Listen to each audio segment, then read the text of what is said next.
Straight Talk Live, exploring human, digital, and social transformations. Welcome to Straight Talk Live. I am Rick Snyder, one of the co-hosts of this not-for-profit show that's dedicated to human, digital, and social transformation. And this is an unusual show where I don't have my co-host Af Malhotra with us. Af right now is we'll have very exciting news in the next week or two whenever he may come back. It's for him to share, so I'll wait for that moment. But Af, wishing you all the best in this moment with you and your family. And so today we're going to be getting into a really amazing topic around collaboration. We have one of our fantastic guests, Darcy Winslow, a return guest. And for those of you who didn't catch the show, I want to say it was back in July or August of 2020 that Darcy was on our show. I don't remember the exact date, but Darcy, we're so excited to have you back again. Well, thank you, Rick. And just for a little background, Darcy, you have an incredible story. I first learned about you through a mutual friend of ours, Jennifer Menke. Hello, Jennifer. And the amazing work you're doing at the Academy for Systems Change. And also, of course, your former incredible history with Nike and being literally the leader to start the women's footwear and apparel division at Nike in a time where that was not easy to do.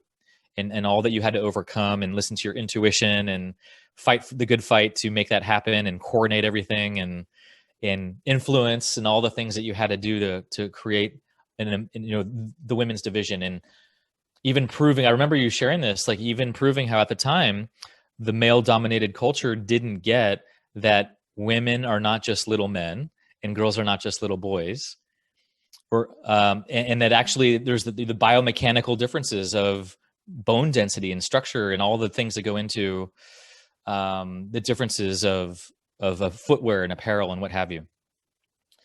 Well, officially welcome back. And why don't we start with, we were talking about some of your history at Nike, but also what you're doing at Systems Change, Academy for Systems Change, and then some of your new exciting initiatives that you've launched recently. But I think one of the threads that I followed in your career is really being a voice for women's leadership and really being an incredible role model for women's leadership.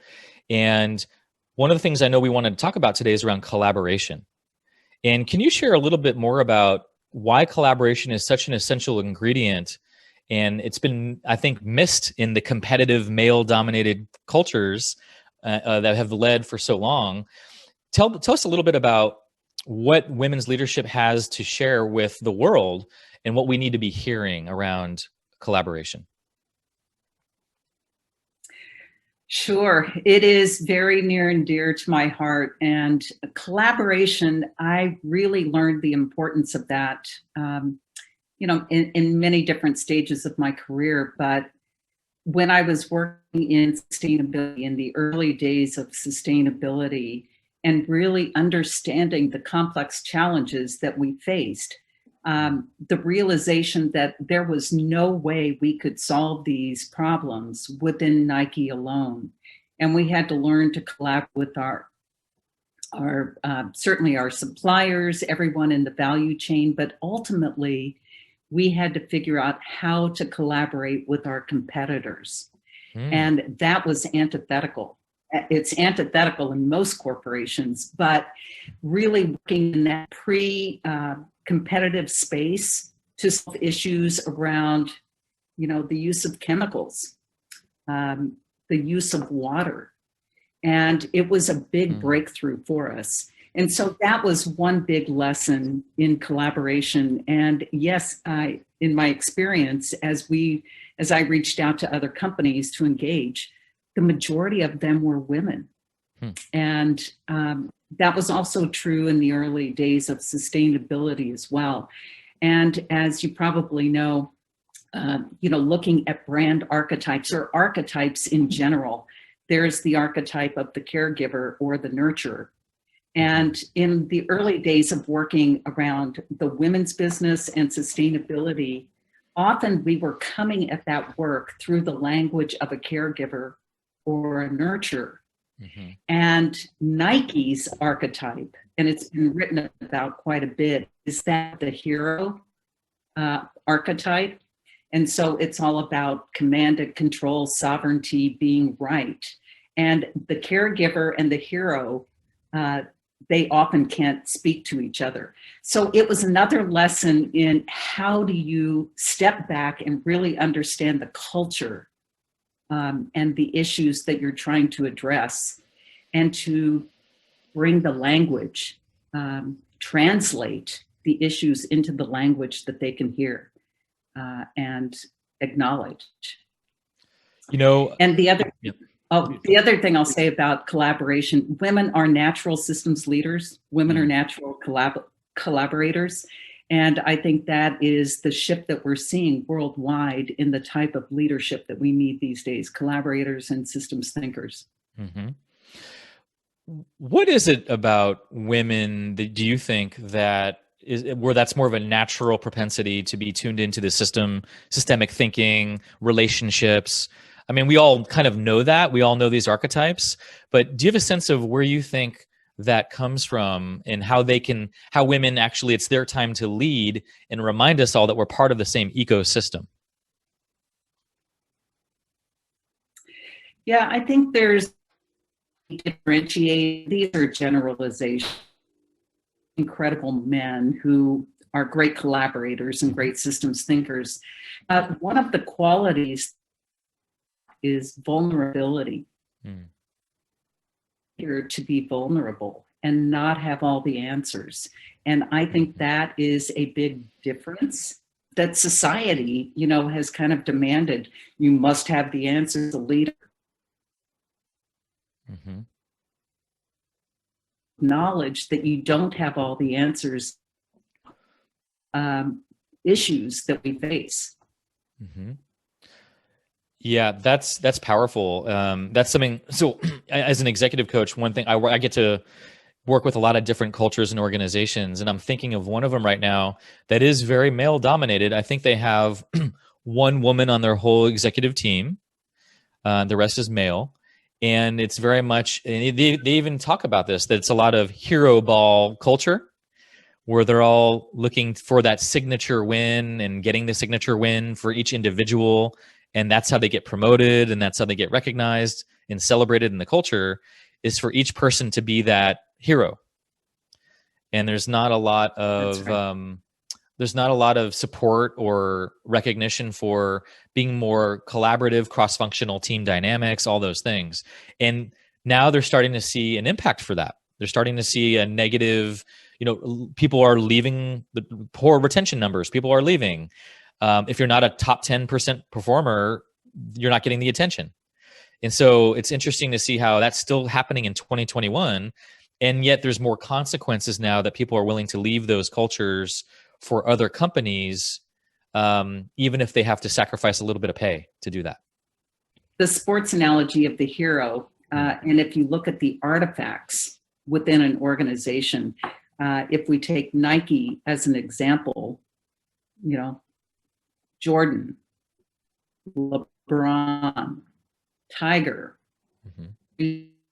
all these one name heroes. And if you let's take football or basketball as an example. If you think about a championship game versus an all-star game, in a championship game, not every player on that championship team is a hero. And if you think about watching all-star games, are just horrible to watch. Yeah, that's well said. Is that, and I've seen, all-star games are boring, actually. They're totally boring, right? Like you see these guys, they're all great heroes, but they don't know how to play together. They don't know how to pass the ball. They're all trying to compete against each other on the same team. That's right. How often do we see that in organizations, right? Where that there's competition amongst each other, even though they have the same mission together. That's right. And that was one of the challenges that, I think women experienced. Not only were they competing with men to move up in the system, they were competing against women. Mm-hmm.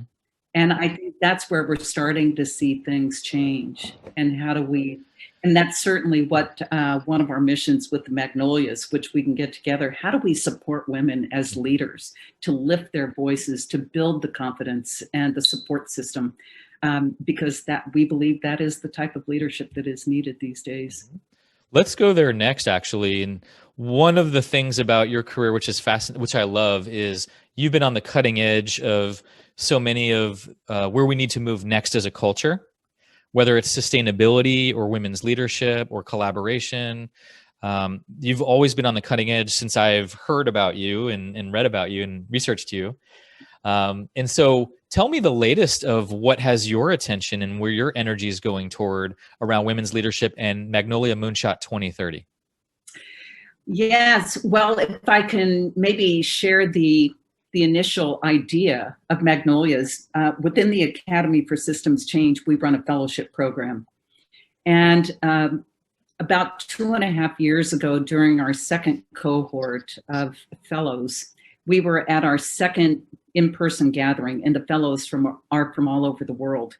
And they were sharing their story, their challenge, their systems challenge, and what their learning edge was, what, where they needed support.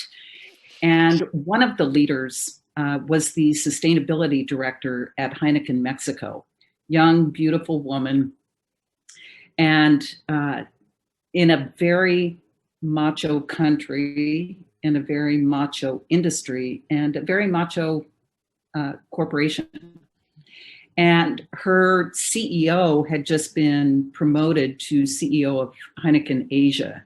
And he was her support, her champion for this work in sustainability.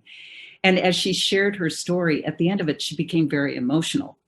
And I pulled her aside and I said, what's up? And she said, I have no support for the work I'm going. I do. I don't know how I'm going to accomplish that. And I told her, I said, well, damn it, I have a support system, having been in that work and the women that I've been collaborating with ever since. And so the idea was to start another cohort focused on women leading sustainability in corporations around the world. And as I brought in other women in my network, and we talked about this idea, over time, it evolved to where we are today. And our focus areas are the climate crisis and women's leadership, the climate crisis, achieving the UN Sustainable Development Goals, and really focusing on social justice, racial equity, and the intersection of all these. We call it bridging the three divides. And our idea is that we don't want to compete with other women's. There are many out there. We want to collaborate. We want to lift their voices to hear what they're doing so that we can inspire other women to get engaged, can cross-pollinate ideas such that we can really accelerate our progress against, achieving the climate goals. And we can talk about that a little bit later. That's a real challenge, the SDGs and equity. So that's Magnolia Moonshot 2030. Yeah, and how long ago did that launch? Well, the idea launched about 2.5 years ago. We launched our website and went public about 4 months ago. And tonight on Clubhouse at 5 p.m. Pacific time, we're going live with our first conversation around the intersection of climate and social justice. And one of our Magnolias, one of our brilliant Magnolias, she's a professor at Michigan State University, but she's also a contributing researcher and scientist to the Intergovernmental Panel on Climate Change in Africa. And he's going to lead us in that conversation. Okay. So 5 o'clock. Olabisi. Okay. And 5 o'clock at the Clubhouse today. That's right. Okay. So please tune into that to get more direct experience of Magnolia Moonshot. And once again, 2030, can you say a little bit about that? Sure. So 2030, well, let me back up. When I was at Nike and I set our sustainability goals in 1999, I set them for 2020. so 21-year-olds, because these are really complex challenges. And we just finished 2020, and it was very exciting to see how much progress has actually been made on those goals. So as we were looking for the time span, we wanted a reasonable time to hold our feet to the fire to see what we could actually accomplish. And 2030 also aligns with the targets for most of the UN Sustainable Development Goals. And also looking at climate, this really is the decade for change. If we don't accomplish the goals around achieving a certain increase in global temperature, atmospheric temperature, and decreasing our carbon emissions, we won't be able to stop the train. And, there's arguments that we've already surpassed our ability to do that. So 2030, and just engaging women. And I can talk about some of the cohorts that have already started and been inspired by Magnolia, Moonshot. But think about where women who are 20, 22, 18 today, where will they be in 10 years? The leaders in organizations, government, and how to really support that. So you have a huge youth outreach right now to try to connect with those younger women leaders that are just getting interested in these conversations and are getting involved and active and what have you. Is that right? Well, we are engaging all ages of women, but what's been so inspiring is a cohort of 14 to 18-year-old girls led by one of the fellows in the academy. The second cohort of the academy in Pakistan started this cohort. It's called This Is Us, Discover.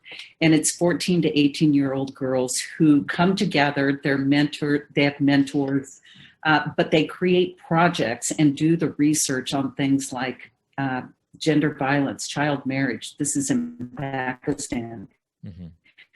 Financial literacy, just bring them into the formal economy.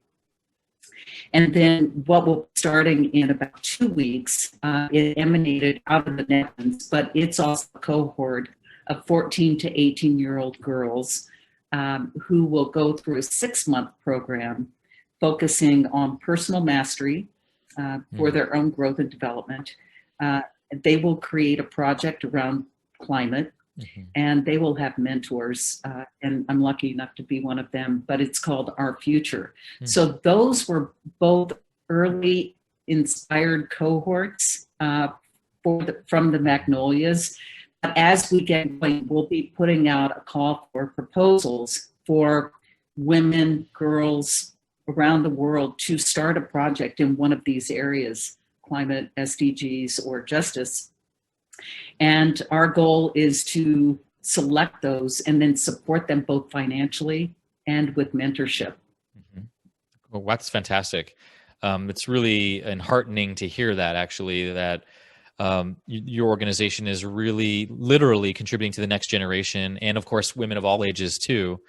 But just how important that is to also reach that, the new generations, our leaders of tomorrow, and supporting and mentoring. Because I see so often we don't have enough mentoring going on between generations that are consciously mentoring in these ways. And so it's really exciting to hear that. How is Magnolia Moonshot being funded itself? Do you have services out there and that, like consulting services and those kinds of things, or how do you guys get funded? How do you all get funded? So we are not, right now we're still a project of the Academy for Systems Change. Okay. But our backbone operation expenses are so low. All the founders of the Magnolias are showing up on our own dime because we believe in this so much. And so we've got communication support. Beyond that, we're getting sponsorship from different organizations and from individuals. And interestingly enough, when we went live, our first several contributions came from men in honor of their mother, their wife, their daughter, their sister, because they too see the value in this. So it's been very wide ranging, but no, we want to create a platform. We want to create something where there are no barriers to enter the conversation. So it's not a typical nonprofit consulting. We want everybody engaged in the conversation. Sounds like true collaboration. I love it. Even in structure. Right. Yeah. And so one of the things I was really interested in talking about that we discussed earlier was around the 3 divides. And you had mentioned that that's really one of the biggest initiatives of Magnolia Moonshot 2030 is looking at the 3 major divides that we are facing as a human race on this planet in our relationship to this planet. And I would love for you to speak a little bit about what are the 3 divides and what can we start to do and what are the conversations we need to be having right now in these different sectors that we're facing. I was first introduced to this concept of the 3 divides by Otto Scharmer. Otto Scharmer. And he characterizes them as the ecological divide, and I'll come back to each of these in just a minute. The ecological divide, the socioeconomic divide, and the spiritual divide. And that coupled with a book that I read about the same time Otto started talking about this is The Great Disruption by Paul Gilding. And if we step back and look, well, let me tell you a little bit about how this came up in the Magnolias. When we first came together and started having discussions around what is the breadth and depth of where we want to focus our attention, about a third of the Magnolia founders were very, very ecological divide, the climate crisis, that we absolutely have to start there. And the other 2 will come along. Another third said, no, we have to address the socioeconomic, the justice, the injustices in our societies first, because if we don't start there, then we can't address the climate crisis or the spiritual divide. And then the other third said, no, if we don't address the spiritual divide and begin shifting our own consciousness and shifting the paradigms that we hold, we can't address the others. So we had the 3 divides in our own group. Wow. And so our work is to really start to bring these together and to show how they're interconnected.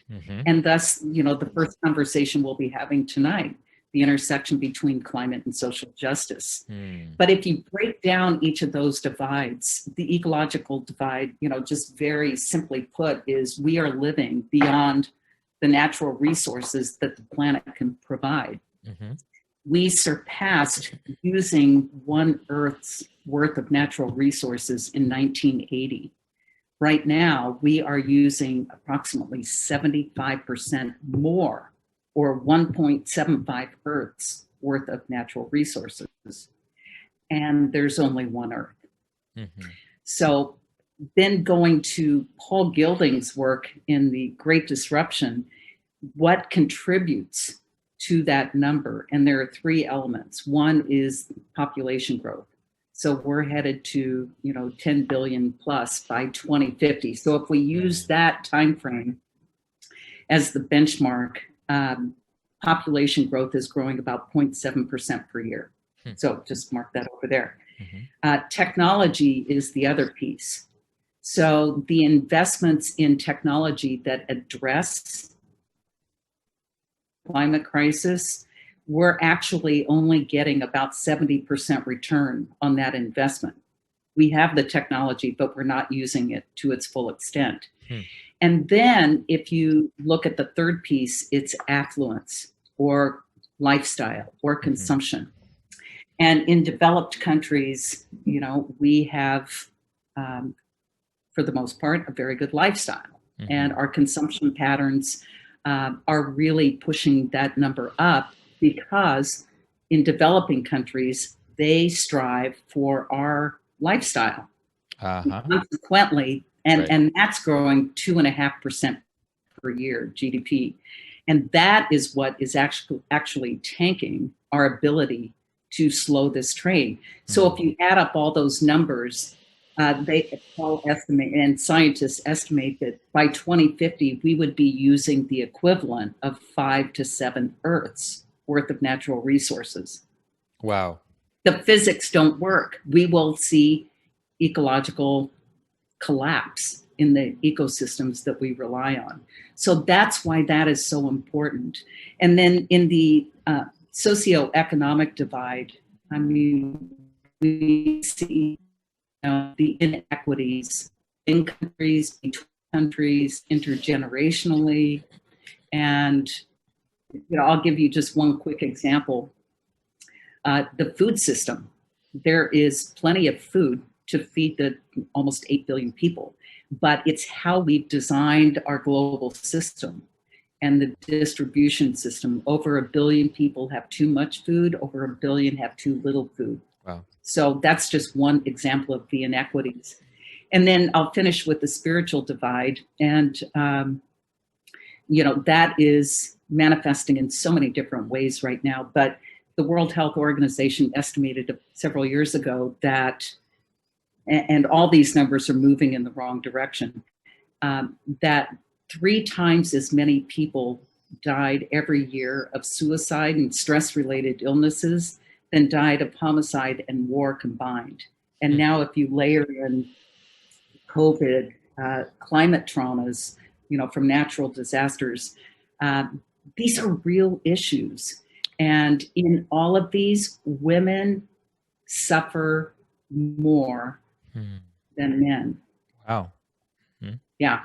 So it's a very, it's a tough conversation to have.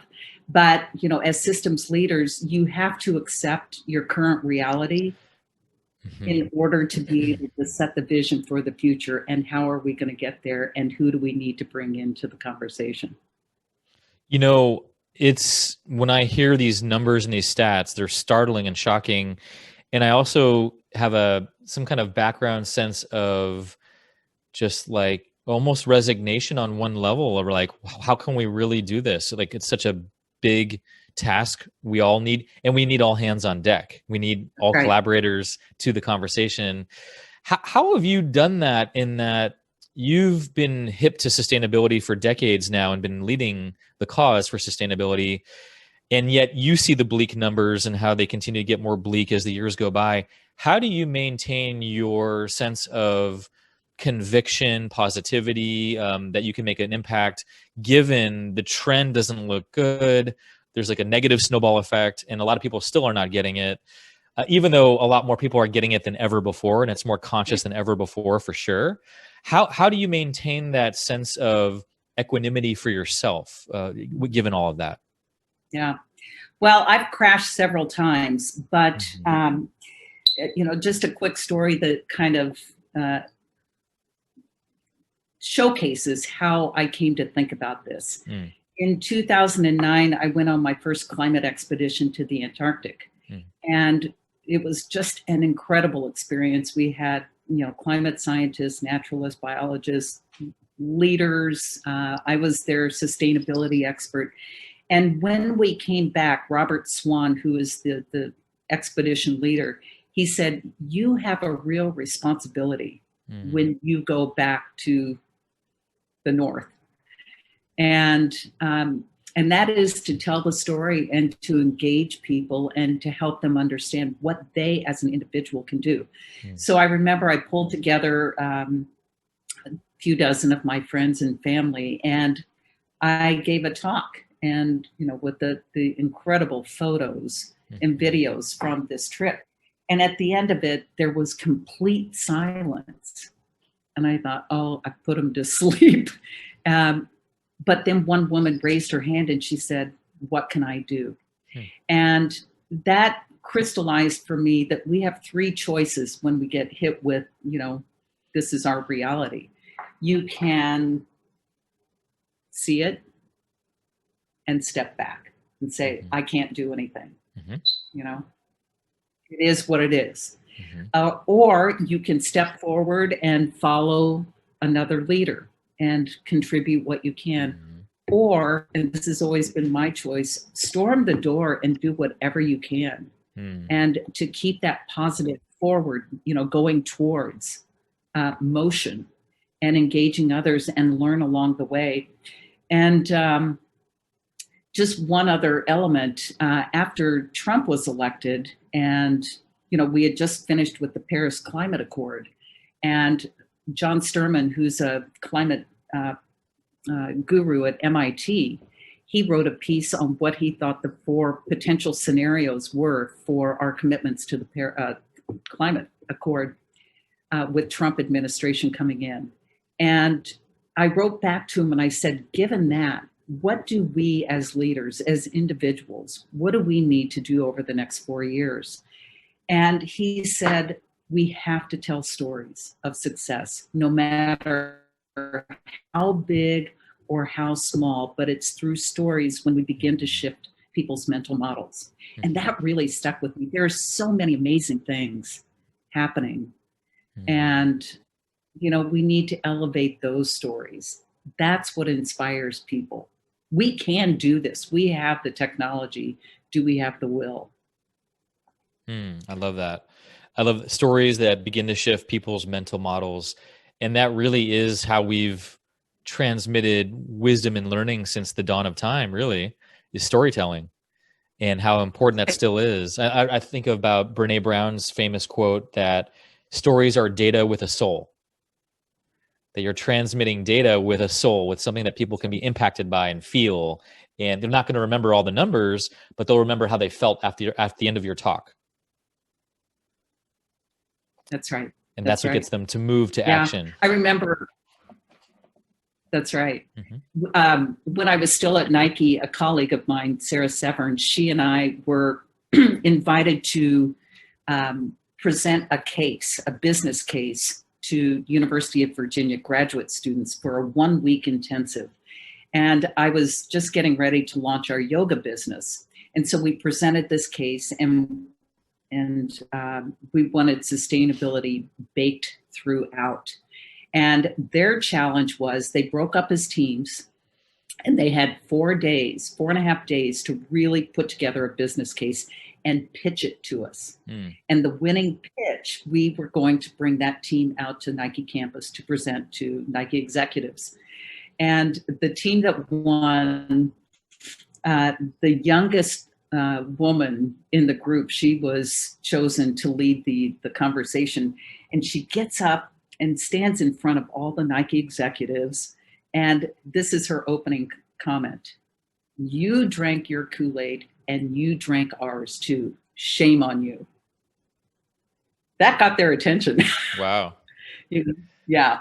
And so to have that courage to say that when, a lot was on the line for them, that's what we need. And as we talk about leadership that's needed today, joy, love, laughter, play, seeing the interconnectedness, the commitment, the collaboration, to tell the truth, to have the courage, and to be inclusive. That's how we describe leaders today. Let's go there next, because as we both know and have talked about, collaboration isn't always pretty. And it actually means having the uncomfortable conversations and uprooting the things that we don't want to address and talk about often, to really get to real collaboration with people. And I know that you've had some powerful examples even internally in your organizations around diversity and inclusion and what have you. I'd love for you to share a meaningful story that how have you used collaboration and real tools to bridge divides in organizations you've been part of? Right. Well, one thing that has become very clear around collaboration, and think about, times in your own life where you've shown up with certainty versus curiosity.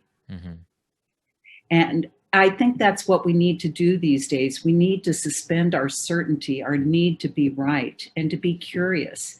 And that's where, even within the spiritual divide, this is where shifting our own consciousness and showing up with empathy so that we can see the situation from another's perspective, not just our own.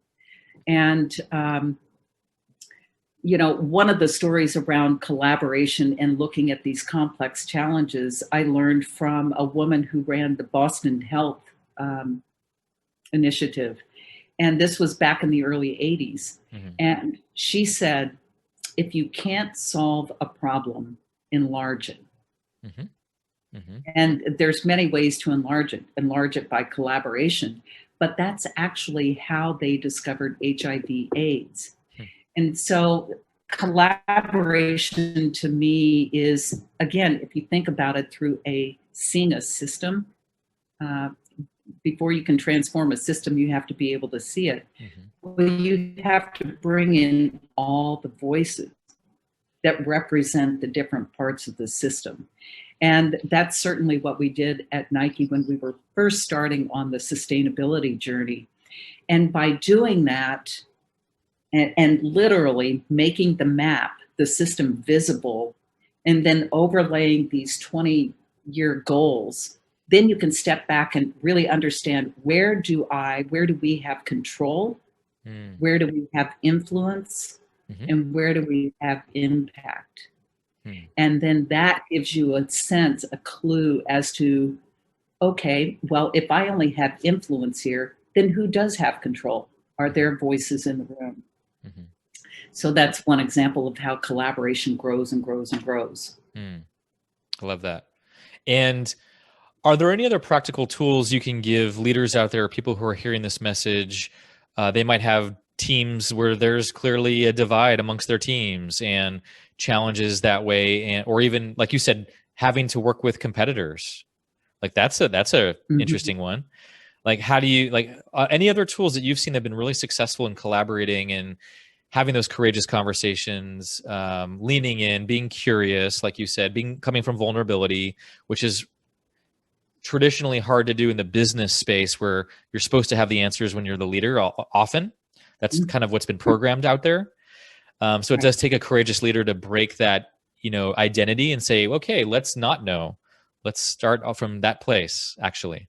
Any other tips or takeaways you can offer that you think would be helpful for people listening today? Well, I would direct people to the Academy's website. There are 4 associated websites. One is the System Leaders Field Book. And so as we have, worked with building the capacity of leaders around the world, we look at tools in 4 buckets. Tools and practices and frameworks that really focus on self, because all change starts with self, and really understanding how we influence and impact systems around us, and our own cultivation practices to grow as a leader. So there are many tools in that bucket. And then tools and practices and frameworks that address team. And then the larger organization, and then ultimately the system.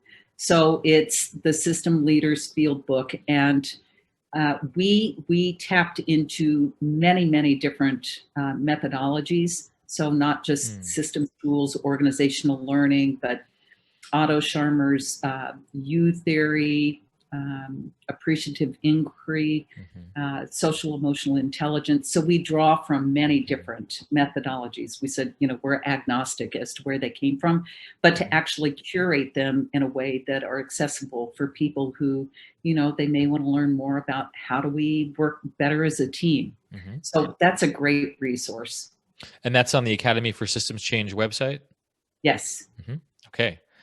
academyforchange.org. academyforchange.org. And then at the top, you'll find a tab for the field book. Okay, perfect. That's a great resource. I want to turn over to a couple audience questions here and just remind everyone, while we have Darcy live, this is a great time to forward your questions, over whether you're on Facebook, YouTube, or here on our live Zoom call. So one of them is from Fatima Zara. She asks, from your experience, how can we start to nudge the narrative change to steer away from competitive towards collaboration? Because that is the current zeitgeist still. How do we nudge it in a different direction in a way that actually has influence and potency that way? We found that, there's often my way, your way, but then where do we agree in the middle? Where can we both benefit from collaborating? And a quick example story when I think it may be the first time Nike collaborated with its competitors. There's a particular chemical that's used on the manufacturing lines for footwear that are not healthy for humans. And I have personal experience with that. So they're called volatile organic compounds. And so as we work to replace VOCs with water-based compounds, we realized that if we implemented them in the production of Nike product, we wouldn't actually solve the problem. Because at that time, Nikes would, and these footwear factories, employ 50, 60,000 people. But Nikes would be running down one line, Adidas in a line right next to Nike's, Reebok. And so we had to bring together, and our head chemist at Nike did this, had to bring together, invited the chemists from all our competitors together to share our 4 years of R&D and investment so that we could actually solve the problem. Wow. So that's when you get into that pre-competitive space, and you can actually make a big difference. And I'm getting how what you said earlier, if there's a problem, how do you zoom out and go larger and see the bigger picture, right? So not just getting locked into my quarterly profits and only seeing things from that perspective, but like, wait a minute, what's the impact of the earth that we're having? Why are we doing this? Let's look at the bigger picture for our sustainability as a company and for the whole industry and everything. And so I really get what you're saying now about how that needs to, when there's that problem, that needs to be solved sometimes by stepping back that way. That's right. And water is another big challenge, not just in the sports and fitness industry, but if you look at our reliance on water in a lot of different industries, I'll take the apparel industry. It's very water intensive, and it's also, apparel is also often made in water stressed countries. And so how do you collaborate in that pre-competitive space to come up, for example, with water-free dyeing systems? Because you don't sell water in your product, but it's embedded in it. So that's another example. Yeah, that's that. Yeah. Funny because, I mean, not funny, but just I don't think about that. I don't think about water used in products and the impact of that. But of course, that is one of the biggest probably strains on our water supply there is, besides direct consumption. That's right. So I'll give you an example, and you can Google this, anything that you love, but how many t-shirts, cotton t-shirts, do you think you own? I think I own, I'm going to guess 12. Okay, then multiply 12 by 700 gallons of water. Oh, that's going to be a big number, Darcy. Yes. A pair of jeans is 2,700 gallons. So my 12 t-shirts are 8,400 gallons right there. Yep. Yeah. Yeah. So that's a lot of gallons. About that, and multiply it by, family, country. Wow. Yeah, that is huge. And that also makes it more personal when we start to connect the data with our own story of how we're actually using our resources on a real life, everyday basis like this. That's what brings it home to me when that connects that way. That's right. That's your personal, consumption patterns, your choices around lifestyle. Fortunately, there are so many companies and organizations right now that are really addressing that. So there are really smart choices out there. Here's another question from Facebook. So you have several fans on STL, by the way, Darcy. So this audience member asks, the last time you were on STL, you spoke about this concept of going from either 0 or 100 with relation to leadership and vision. Can you explain this a little bit more? Does 0 or 100 get in the way when trying to collaborate? That's a great question. The essence of the 0 to or 100 was, what do we want to take to 0? And what do we want to take to 100? And when I started with that, it was around the waste, toxic chemicals, and closed loop systems. And just think about the difference in your own mindset and how you think about, okay, I want to decrease the amount of waste that we create every year by 50%. Just think about, solutions that might start coming up. Now think about the difference. Say, we want to eliminate all waste. That moves you from a problem-solving orientation, how do I reduce it by 50%, to a redesign model. How do I rethink everything? And it really does shift how you think about it. What do we want to take to 100? Love, health. What do we want to take to 0? Poverty, injustices. And so by, choosing those extremes, it forces you to think differently. Okay, that makes sense. And then, of course, collaboration comes from there to work on that together. But you were saying, how do you shift the framework? How do you shift the frame of how you're thinking about it? And that actually is so upstream, then everything downstream from there is able to align with that new frame, if you will. That's right. And the way we often talk about it, Peter Senge, he actually taught me this, but when you're in a problem-solving orientation, how are we going to reduce waste by 50%? You actually go into a reductionistic, siloed thinking mode.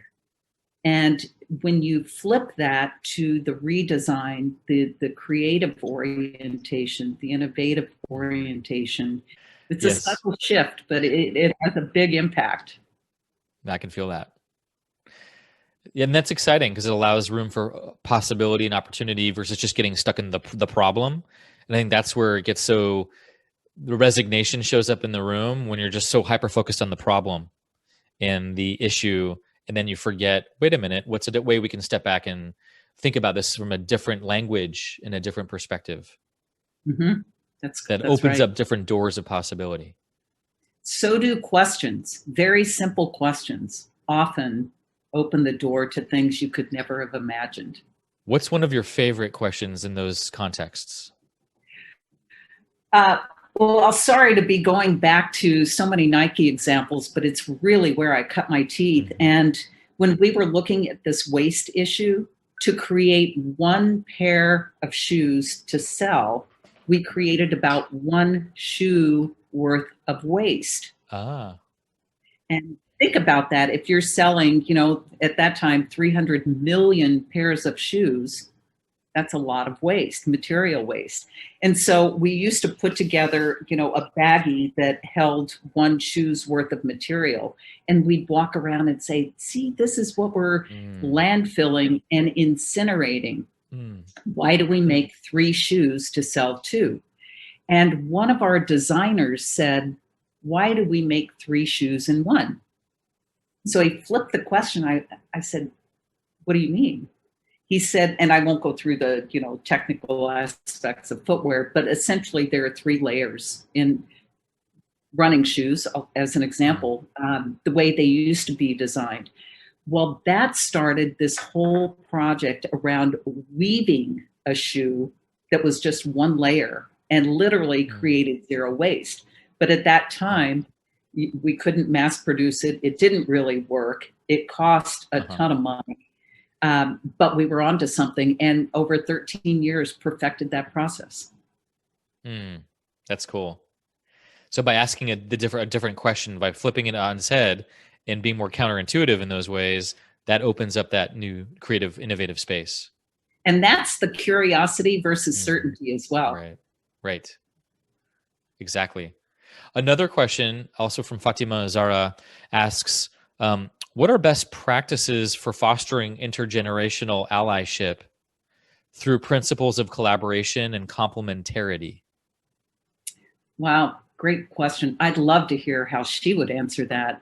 But I think one of the first principles is invite them into the conversation. Invite them in now. They are engaged. And I'll give you an example. I was introduced a 16-year-old woman who was very engaged in climate. And in a conversation, actually, she was 14 when we first started the conversation, shared with me that she wrote a book, If Nature Had a Voice. Mm-hmm. And we got to talking, and she's now the one who inspired the Our Future climate project out of the Netherlands with the 14 to 18-year-old girls. But as we started talking, I said, there's an opportunity. I'm going back to the Antarctic in November of 2021.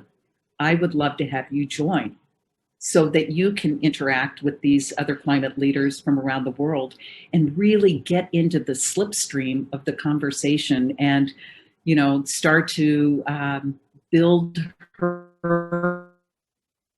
So just inviting them in. And the other thing that I've learned, there's a lot of value in reverse mentoring, So it's not just the elder mentoring the youth, but vice versa, because they see the world from a very perspective.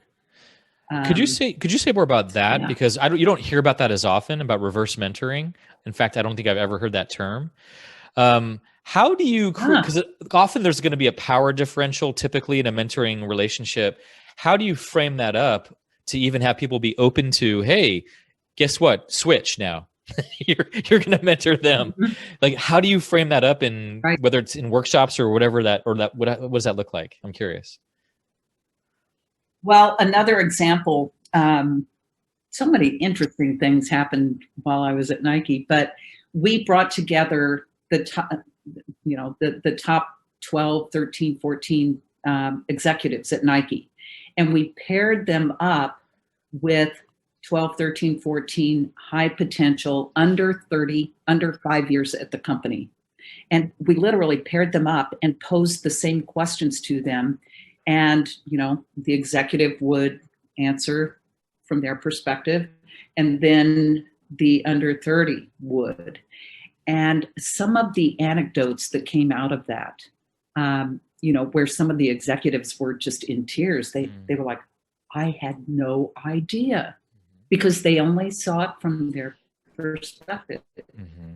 I see. And it can, if you're open, if you remain in that vulnerable space, which is difficult for some, it's a very, very powerful experience. One thing that I sometimes do with leaders that I work with in order to have a little more of that two-way mentoring dialogue, as you're mentioning that, is to have a leader go to their team and say, hey, what do you think is one of my leadership blind spots? Mm-hmm. What do you think is one of the things that I'm not seeing about the team, about you, about our direction? And I'd love to hear your feedback on that. Mm-hmm. And actually coaching them to be curious and to be open, where maybe that the reason I'm giving them that assignment is because they haven't been curious. And so leaning into the discomfort of that, but also learning from their team and learning from their people. And I think that's a really powerful moment when a leader genuinely wants to know. That's right. And there has to be a high level of trust that there won't be any backlash. Right. Otherwise, it's just a superficial exercise. That's a good point. The retaliation fear. That's right. One of our last burning questions, Darcy, is also from Facebook. And this person asks, if you're working with someone with whom you're having difficulty reaching common ground, are there any specific steps you take or questions you ask to grease the wheel for collaboration? Mm-hmm. Yeah, it goes back to being in a very generative listening space to truly hear what the other person is saying. And I experienced that firsthand with a designer at Nike that I had worked with for years, but we had really hit a point where we couldn't budge the other one, and we had to come to a resolution very quickly. So I remember we went into a conference room and I said, just tell me your story from your side, from your perspective, and also listen to mine. And after 30 minutes, each one of us said something that I never understood. What it came down to was a designer's mindset is it can always change. It can always be improved. And from a developer's mindset, We've got to get it to commercialization to get it, retail on time. And, that's the very high level, but it was that breakthrough. But you have to be willing to hear the other's perspective. As you say that, it really just so many things and so many conversations that I'm having, it all seems to often boil down to mindset on one level. Is like, how coming back to what is our mindset in how we approach any situation as a leader, as a follower, as a person, as a colleague. How do we check our mindset and making sure we're coming from a more productive growth mindset versus a fixed mindset? Right. And I'm hearing that thread throughout this conversation in many ways also. That's right. That's right. So do you have any final words as we're wrapping up toward women leadership, towards the women that might be listening on this show, and also the men that need to hear this message also, who are in leadership positions or have obviously a wife, a mother, a daughter, they're intimately connected in all these ways. What any last messages you want to share for what we need to hear right now and moving from now to 2030 and what needs to really shift in the next decade here? Yes, given there's only a couple of minutes, the Magnolia website is mm2030.org. And one of the things that I love about the evolution of our work is our guiding principles. And, there's only 7 or 8, but they're very, very meaningful to us. We've also included videos of interviews of each of the Magnolias, and each one of their stories around their own leadership journey are pretty amazing. So yeah, there might be, and there's stories. So we're just getting started. And if you're on Clubhouse, join us tonight, join the conversation, 5:00 Pacific. Everyone's invited, men, women. So join the Clubhouse tonight, 5:00. And then it's mm2030.org.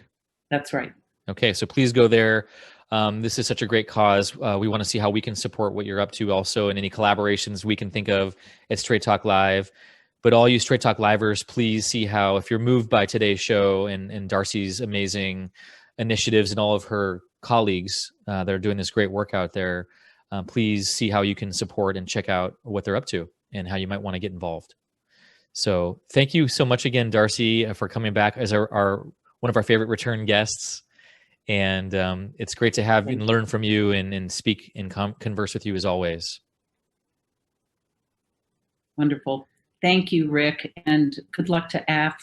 Good luck to AF, and we'll have hopefully some news for you all in the next week or two about him. And then just really quickly for next week, we're going to be speaking with Rishad Tabakawala, who's the former Chief Growth Officer for the Publicis Group, about how do you actually upgrade yourself in these challenging times.